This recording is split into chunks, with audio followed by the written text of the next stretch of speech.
সুফিয়ানা মতবাদে রুখতে হলে এখন থেকেই থাকো তৈরি হয়ে ওই মাহদির সৈন্যরা গড়ে ওঠো শহীদ তামান্না নিয়ে সুফিয়ানা মতবাদে রুখতে হলে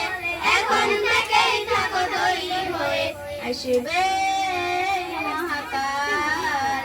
রুখতে হবে দাজ্জাল আসবে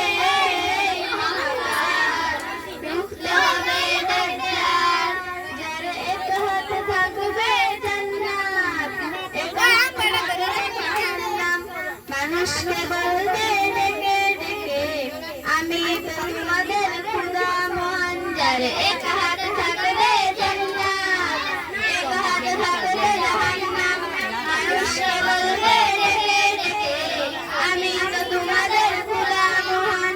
যার দিলে থাকবে ঈমান হবে না তো